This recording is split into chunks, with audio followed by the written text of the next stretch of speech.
to be aware, you can't really, that's like, how do you teach a team sales if you're leading people for sales and you don't know really how to sell? So if you want to lead your team emotionally correctly, you have to be emotionally connected to your own feelings. Welcome to the podcast about business communication. I'm your host, George Torok. I'm known as the speech coach for executives because I help business leaders deliver the intended message for greater success. My guest today is Kim Korte.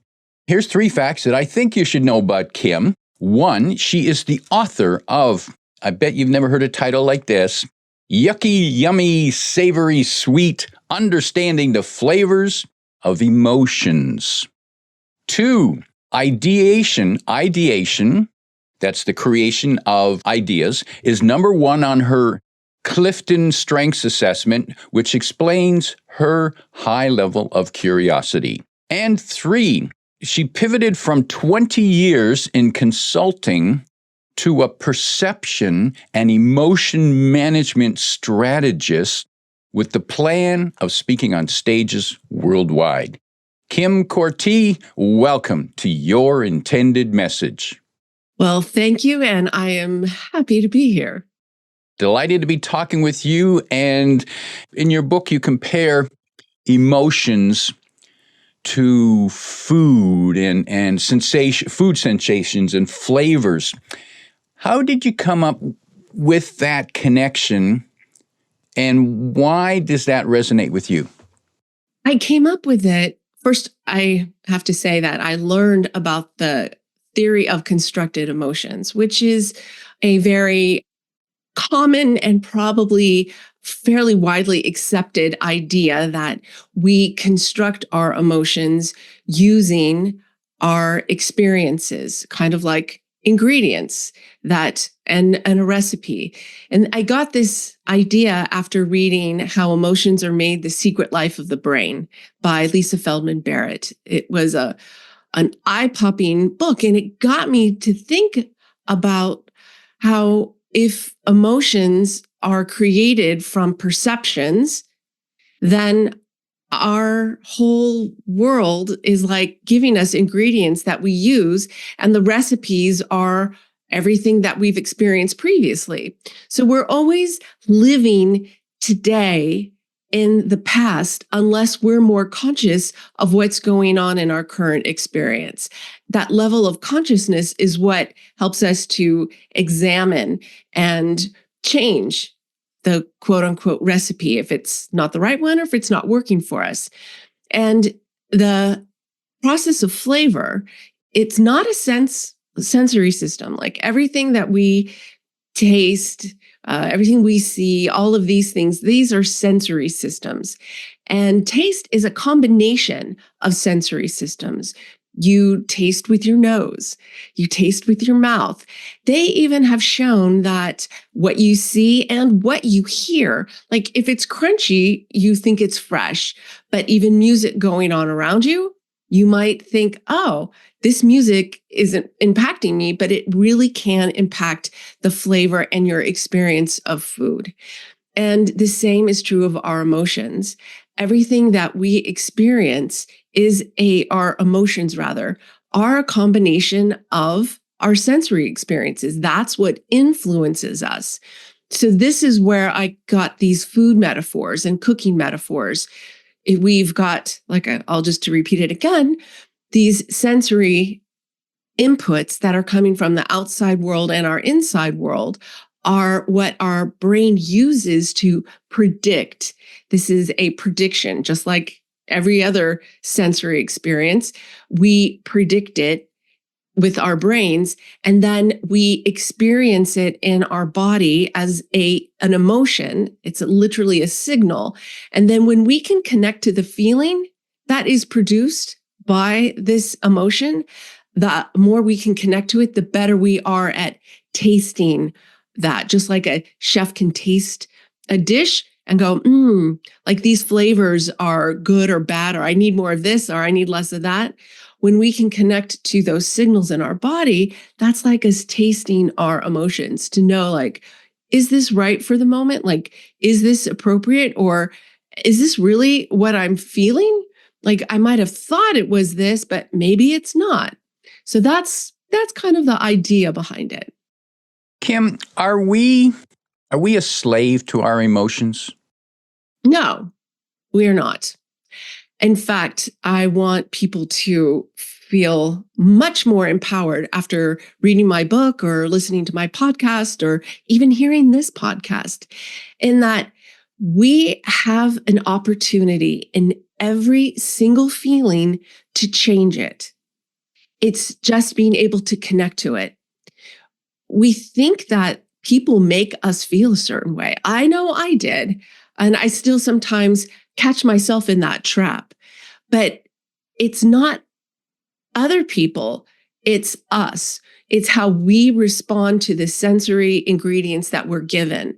So because it's a response from within us, nobody's jumping into our bodies and producing that emotional response. It's us.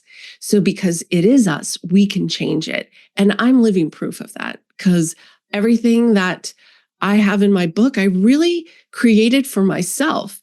And it's been a part of my emotional journey to make these changes and to recognize my own feelings and to become actually just much more friendly with them. I see them more for what they are. I'm not as afraid of them as I was previously. And that's, I think, where people get into that I'm a slave because they're afraid of them, and they become their slaves. Not that they have to. It's just that they become a slave to it because they're run by fear of them.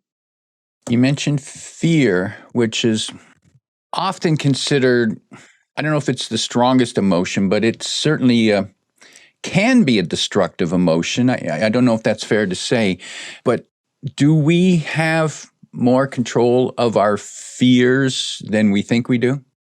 You know, George, it goes back to the whole thing about, am I a slave to my emotions or am I the master? And when I mean master, I don't mean like I never feel like anyone can truly master their emotions, but am I the owner of them? Am I the one who makes the decision for how I feel? And we do. We have the choice to, let me do it this way. So if you are in a situation where you are with someone, they're with a dog, or they have a dog, and you've been afraid of dogs your whole life, you've been afraid of dogs. And if you look at that dog and see them differently, this is a safe dog. This dog is my friend's dog. It's very gentle and it's happy. And I don't have to fear this dog. I don't see it growling. You know, all the things that maybe had happened in your past when you were afraid of dogs, you don't see in this dog because you're conscientiously adding detail about this dog that could apply to other dogs too, to make that emotional response different. So whereas maybe you got bit or a dog chased you when you were a kid, this dog's not chasing you. It's about being conscious and present about this moment where you're feeling fear and questioning it. Yeah, I had that bad experience, but in this experience, it's not. And you could use this for anything, with bosses, with authority, with all kinds of situations. It's called emotional granularity, and it's allowing more detail about your emotional experiences and looking at it in the present in a more conscious manner. Does that make sense, George? I'm trying to process that, Kim. And yes, I see the logic. And what I'm hearing, and tell me if I have this right, please, is what I'm hearing is if we become more aware of our emotions and then analyze what's causing that, maybe we can change the inputs. Is that a fair way of saying it? Yes. So think of it like a pepper. And let's just say, we all know, right? There's different kinds of peppers. There's bell peppers and there's jalapenos and there's habaneros and there's other, like, I don't know how many different kinds of peppers. And yet we don't attribute hot spiciness to every single pepper out there, right? because we've learned to distinguish the differences situationally and experientially of different peppers. And so the same can be true with our fears, because we tend to have this like one size fits all approach to a lot of emotions, and we feel one emotion more than others, and we haven't allowed ourselves to recognize that fear can be like a pepper, even love can be like a pepper, and have different gradations of it, different levels of quote unquote heat. And with that, you are able to break down that fear into seeing it in its different states. It could be irked, could be nervous, it could be irate, it could be, I need to run for the door, panic. Same with love. Love could be a crush. It could be a Twitter pated, like literally just passion, like your groins are feeling it, not necessarily your heart, but it's kind of like this whole body thing. And so you're thinking, oh, I'm in love. But if you can learn to distinguish those feelings, just like a pepper, then that's going to give you and your brain more information to use. So if you think about what is a memory, and I don't know if you've really even ever thought about what a memory is, but it's a combination of sensory experiences. When you reflect on a memory, it's who was with you. So what you see, what you smell, what you were hearing, potentially what you tasted. It's all these sensory inputs. But what people don't realize is that our ability to feel inside of our bodies and what we feel, our feelings, are a sensory experience. And that sensory system is called interoception. And so in our memories, we store that interoceptive experience, how we felt and how we labeled it at the time. So if, let's say, I have an experience with you like I'm creating right now, I would just say, George interviewed me in my memory, and it was in my office, and I had my doggies nearby, and it was pretty quiet outside, and I'm maybe a little thirsty. And, all of this might get put into my memory, but also how I'm feeling at this very point in time, which is really happy and excited to get to share this conversation. And I'm going to use this again so that if I ever had a podcast with you, that would be what my brain is going to predict my experiences with you is going to be based on that. And how I feel about it is going to be used by my brain based on this experience. And so our memories, everything that we have in our brains, are used for future prediction. And that's even what we see. That's what we hear. Like, I see a red rose. I learned a long time ago what a red rose. I don't have to think about it. I know what a red rose is because I learned it. So really all we're talking about is adding to our learning, adding more detail to our learning. And so if I had another experience with you, that's what my brain would expect unless something else differently happened. And then that could change my recipe, right? For my experiences with you. So then now what I do is relabel you with a different label in my head, my feelings. I've got a new experience with you with a new feeling that I've labeled. Maybe I was disgruntled with you. Like, I could imagine that. And so that kind of gets you to that idea of like, now I have a new recipe for time with George, a little disgruntled. And so depending on the next time we're together, I might have a different experience, or I might call back that gruntled experience because that's what I'm expecting. If we have a good experience and the memories are a good experience, and so our memories will predict that this event or person will be similar to the previous good experience, I can see that. And let's build on what you were saying. So what happens if the first experience, the memory, was a negative experience, and then you're going to do that same activity again? What can you do to change the prediction? very good question. And I'm going to give you a real life example. And it's probably apropos. This was many, many, many years ago. So has nothing to do with the current political situation or either of the presidential candidates here in the United States. I just want to preface that right now. But there was a presidential candidate, and I was entirely negative about one of their positions. I felt very strongly about it. And because I felt so strongly about that position, I had a high degree of negative reaction to this candidate. I did not even want to listen to this candidate speak. Over time, and partly, I guess, just what I've been learning, I decided, okay, probably a lot with having to do with what I've been learning. But I said, okay, I'm going to listen to what this person has to say. And I'm going to listen to other things that they have to say. And I was able to change my feelings about that person because I took in more information. I learned more about them. Now, when we have negative experiences, we tend to want to stay away, right? Because we said, oh, that person's awful because of this. And so we want nothing to do with them. But that is really, really dangerous.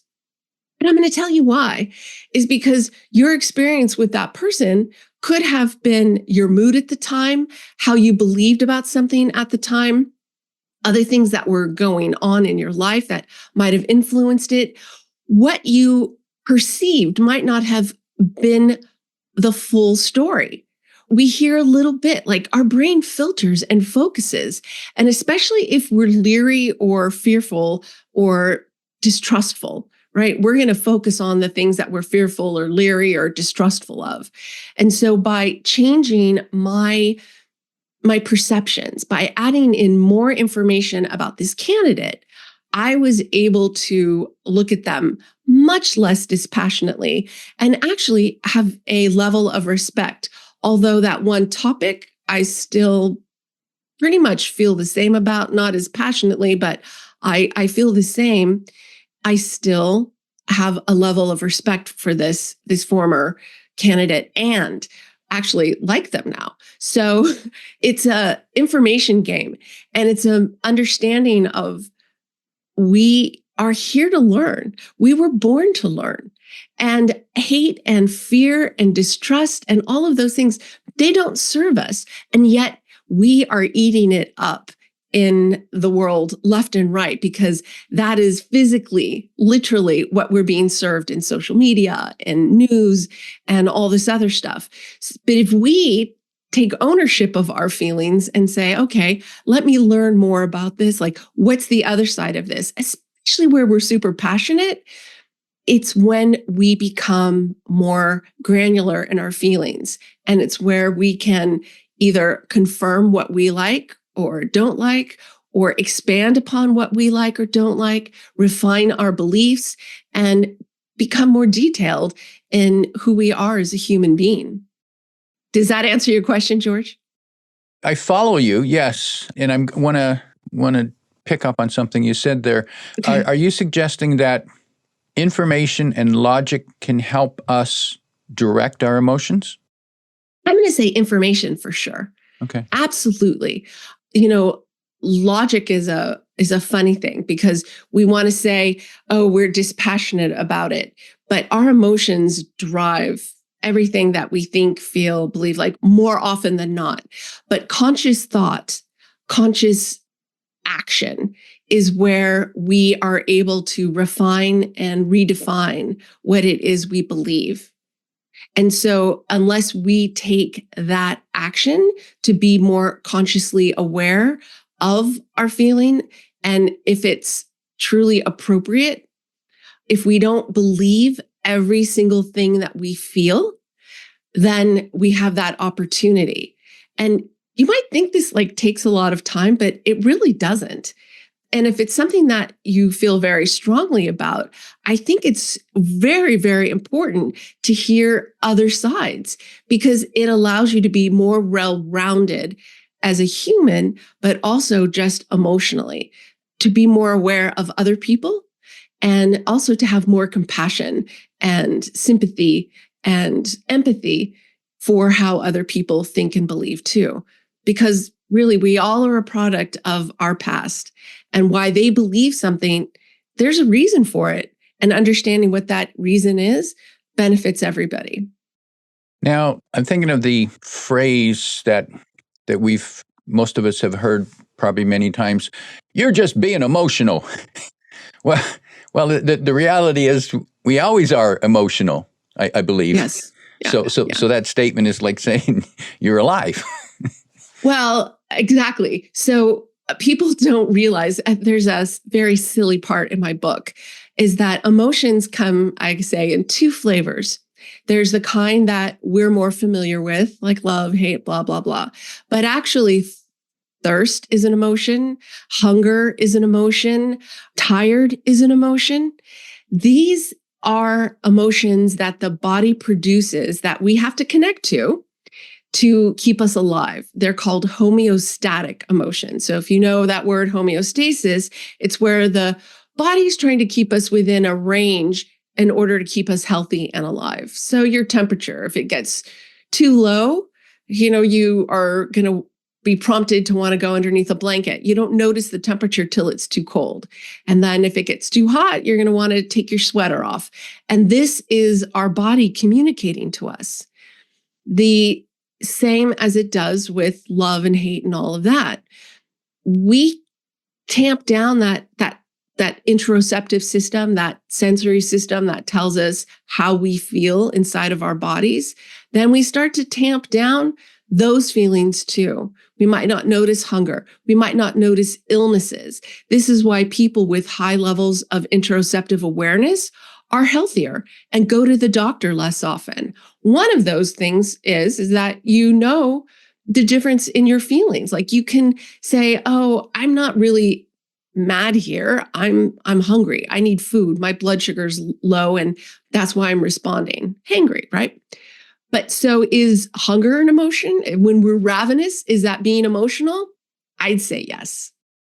And I'm thinking about anger, where people will excuse something that they do in anger as, well, I can't help it. I was angry. You made me angry. And what's your approach to that? That sounds really good, right? To say someone else made you angry. And I'm going to go back to thinking that you have this little chef in your head, this tiny little chef and your brain is this kitchen filled with chefs. And in comes these ingredients and of what this person was saying. And it's what the brain filtered of those ingredients. So there's 11 million bits of information coming at us every second, and we can get 40 to 50. So the brain does some filtering, just so you know, and our focus will help the brain filter what you get. So you're taking in this much information, a limited amount of information. And then the brain says, ooh, here's these ingredients. It's kind of like that show Chopped. Have you ever seen that on Food Network, where they get a surprise basket of food and they've got to make something with it and they're going to use their prior experience. So the brain is doing the same thing. It's getting these ingredients and saying, okay, this is how we've cooked before. Let's make a best guess and, chef fear. Let's produce some of this. And it gets produced and that recipe gets delivered to the body. And you literally have cells in your body that would eat that dish and then you feel it. And so who's responsible for that response in that situation? And that's like saying you made me see this, or you made me smell this, or you made me hear this. Nobody makes you hear. Nobody makes you see. Nobody makes you smell. You do. And the same with your emotions. Kim, is there some kind of daily exercise that we can do to keep in contact with our emotions and to be more recognizable what's happening to our body, our system, our brain? What can we do? I think the most important thing is to connect to having feelings. I have a whole chapter that is devoted just to what I call emotion chefs and the different various levels of emotion chefs, because some of us, and I'm going to raise my hand included, tamp down that sensory system. So I wasn't very connected to all the smaller emotions. It wasn't until they got really big. It's kind of like not paying attention to your hunger pains, and then all of a sudden you're ravenous. That's how I was emotionally. So then when it came out really big. And I couldn't distinguish those little nuanced ones. So people like that, like myself, I use just paying attention to physical signals, even just using food. Take a bite of food. Notice all the different components. Like, do you taste the salt? What do you taste in your food? What does it feel like as it goes into your body? How does your body change when you've got food in it? What is that feeling like? How would you label it? And that might sound like really, really silly, but you're just connecting to the signals that your body is giving you. It's talking to you all the time. It's just, are you listening? And when we can connect to those and get more and more connected, then we start to pay attention to, okay, in this situation, when you've got a really big feeling coming up, right? Like you just feel it all in your body. Notice it and then say, okay, what's going on right now that's making me feel this way? Like, what in particular is it? And what does that have to do with the situation at hand? Because we're always living in the past. Our past is always in the present, and it might have nothing to do with the current situation. It's just very similar to something else that had happened in your past. And so now that gives you that moment to become more conscious and aware of what's going on and perhaps change how you feel or clarify the situation, which I think is even better. And this is a super strong communication tool as an executive, as a leader, even just in your day-to-day interactions with others, is that knowledge, that humility that we sometimes need to know that what I am perceiving might not be correct. And those perceptions are influencing how I feel. So how can I take in more ingredients? And I like to say it's like giving your brain a cookbook instead of having, like I have somewhere in my bookshelf here, 2 cookbooks. One is Italian recipes with 100, and the other one is with 1,000. And we want our life to be like a recipe book with thousands, because that means that your brain has more to choose from. And then you give your brain that information in that moment, and then it will have it for the future. And the more we practice this, just being more aware when we have the big feelings coming up. And even if they're really, it could be true of positive feelings too. I like love, like fear and love are the big ones, right? And even positive emotions can have negative outcomes. That's why I like to say emotions aren't positive or negative. The outcomes are, because fear is really good if you don't want to fall off a cliff, right? It's good to listen, but you just want to fine tune what it's saying. And that's up to you. And the same with love. You can fall in love with the wrong person. You can fall in love too easily and go in too deep too fast. And guess what? That can have negative outcomes. So that's what I recommend. Paying attention to the feeling and being more consciously aware of the perceptive ingredients that you've taken in and that you may have missed, and maybe try and find out, like, what did I miss in here? Kim, I'm thinking of the situation where, let's say in the workplace, where there is something at work, in the workplace, whether it's a person or persons or just the conditions that we need to deal with every day. And our approach is to try to ignore it, but yet it gnaws at us inside. And then one day we simply explode in a rage. How can we avoid that explosion? Well, I would pay attention to the feelings that you ignore, because let's go back to hunger or pain.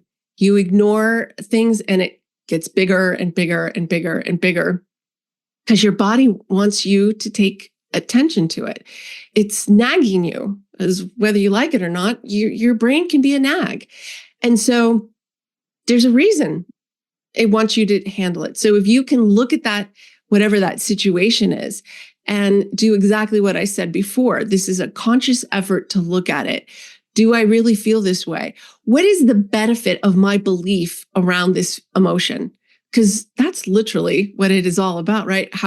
What we believe the situation is.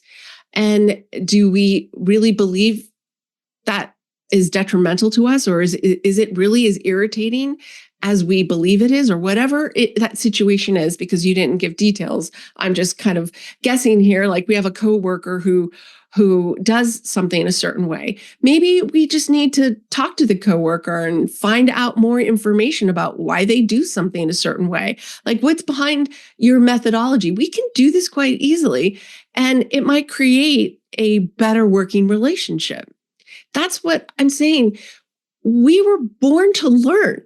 If you think about how much learning that we do from the time we're born to the time we're 5, and we continue to learn every day, it's only we don't always take an active role in that. We're not always the one who's like trying to direct what we're learning in this moment. We're just letting it happen to us. So if we take active action and say, okay, let me learn about this situation that's bugging me so badly. Now, all of a sudden, just like I did not hate that presidential candidate, or I should say strongly dislike, I didn't hate this person. We can do the same in any situation just by taking in more information. And it can help us either to, feel more strongly. You wouldn't look at this for confirmation bias. Like, you wouldn't want to go to learn, yeah, this is an idiot. I want to learn more about this person being an idiot. You want to try and find the other side of it, like the behind, like what's going on in your life, like, or what is your methodology, your reasoning for this approach. Let's say you didn't like how they approached clients or something.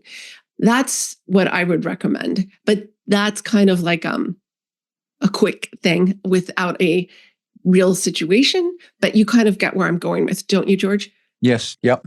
Yep. And Kim, for people who'd like to know more about you, they can find information at your website. That's Kim Korte, and that's KORTE.com. And you can find that link in the description below. Kim, as we prepare to wrap up, if you could sit down with a business leader, a team leader who needs to, that they would have a better team, a better grasp of their team if they had a better understanding of emotions and how that influences them and their own team. If you could give them 1, 2, or 3 pieces of advice to have a more cohesive team, what might that be? I will tell you that in my many years of working, my emotions were probably almost going to result in me losing my job twice. And at that time, I didn't see it, and I had no control over it, right? And I've been dealing even most recently with an organization where emotions are a huge, huge, huge issue. And so it's a matter, I think, of first, you need to be more emotionally aware. To be aware, you can't really, that's like, how do you teach a team sales if you're leading people for sales and you don't know really how to sell? So if you want to lead your team emotionally correctly, you have to be emotionally connected to your own feelings. And then I like to incorporate the compassion without empathy. And that might sound really funny, but if you can have compassion for somebody, you're going to be motivated how to help them. If you have too much empathy, you want some, but if you have too much empathy, and there's a huge empathy push, is that you can actually have that to the detriment of the rest of a team or an organization because you're so focused on your feelings for that person and being too connected to how they feel without looking at the empathy for the entire organization, or the compassion will be more compelling to help them move along. And then using this idea of ingredients. And in fact, I'm going to read, where is it? I'm going to read a quote from a chief accounting officer who read my book. He said, he gave deep thought to the ingredients that he uses when acting and reacting in various circumstances, and wondered about the ingredients others might be using, resulting in their actions, reactions. And I think that this is an important point. It's like, what ingredients are we feeding our company? What ingredients are we feeding our team? Now, just like in shop, they could use them differently because that's up to them. Like, you can't control how somebody feels. The only two things that you can do is give them the detail in the ingredients that is true to you and what you're saying, and enable them to be more astute, to have a better interoceptive awareness by using questions, asking them like, okay, give me detail about like why you feel this way about this project. And by using that detail, it can help to uncover things that are not related to the project, or whatever. I'm just saying project because I'm project oriented, or that they might discover, well, they really don't feel this way. And so I think this ingredient management is super important. Powerful advice. My guest today is Kim Korte, reminding you that you are not a slave to your emotion. You can become the owner of your emotions. If you like what you heard, tell your friends and post your 5-star review on Apple Podcasts, because that helps more listeners find us. Come back every week for more practical insights to help you deliver your intended message. I'm your host, George Torok.